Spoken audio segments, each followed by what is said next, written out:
ተምኔሉ ላይ እንዳያችኋቸው ሰዎች ልክ እንደነሱ እኔ እሆናለሁ። ስኬታማ ሰው ሆኜ የቤተሰቦችን ህይወት እቀይራለሁ። ባጭሩ ተጽዕኖ ፈጣሪ ጀግና ሆኜ ሰው የሚጠቅም ሰው እሆናለሁ ወይ? እስኪ አብራችሁን ቆዩ። ስሙር እባላለሁ። የተወለድኩት በአንድ ትንሽ የገጠር መንደር ውስጥ ነው።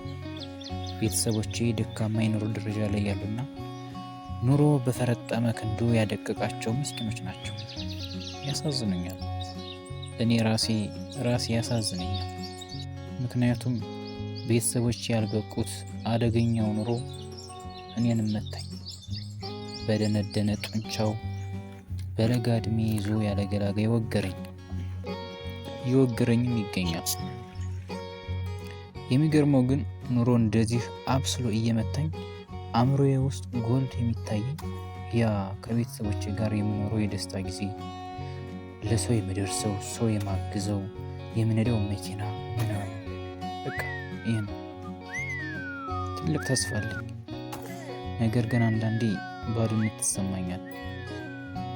እስኪ አስቡት፣ ከድሃ ቤተሰብ የተገኘና ዛሬም ድረስ መብራት፣ ኢንተርኔት የሌለበት፣ ኢንተርኔትና መብራቱን ተውት፣ 2G ኔትወርክ እንኳን የተነፈገ እልም ያለ ትንሽ የገጠር መንደር ውስጥ ተወልዶ ያደገ አንድ ልጅ እንዴት ነው ስኬታማ አርቲስትና ዩቲዩበር ሆኖ ሰው የሚጠቅም ሰው የሚሆነው ነው? እንደዚህ ብዬ ሳስብ ባዶነት ይሰማኛል። ሰው አይደለም የወጣው ከድሃ ቤተሰብ፣ ከጎኑ ምንም ሰው የሌለ፣ የሚያግዘው የሌለ፣ ብቸኛ። በቃ እንደዚህ ስትሆን ብቸኝነት ይሰማል፣ ባዶነት ይሰማል አባቴ። ደስ የሚለው ግን ከዚህ የተሻለ የሚያጽናናኝ አንድ ትልቅ ነገር አለ።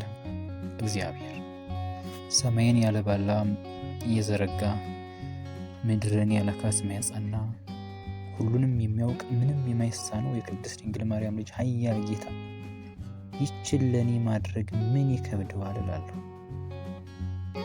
ይህን ሳስብ ተስፋዬ ሙልት ይላል።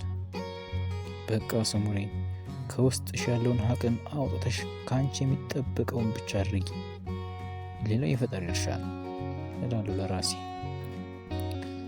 እና ይህ ቪዲዮ የሚደርሳችሁ ኢትዮጵያውያን፣ ኤርትራውያን ወገኖቼ ሰብስክራይብ በማድረግ አበረታቱኝ። ለምትወዱት አንድ ሰው ሼር አድርጎ። እንግዲህ የምሰራው ኮንተንት ገጠር ላይ ያለውን ያለምንም ማስተካከያ ያለምንም ሜካፕ እንደወረደ ነው የማሳያችሁ። በሰው ሀገር ያላችሁ ኢትዮጵያውያን፣ ኤርትራውያን ደግሞ ይህንን ትወዱታላችሁ ብዬ አስባለሁ። እና በተረፈ ሰብስክራይብ አድርጉኝ።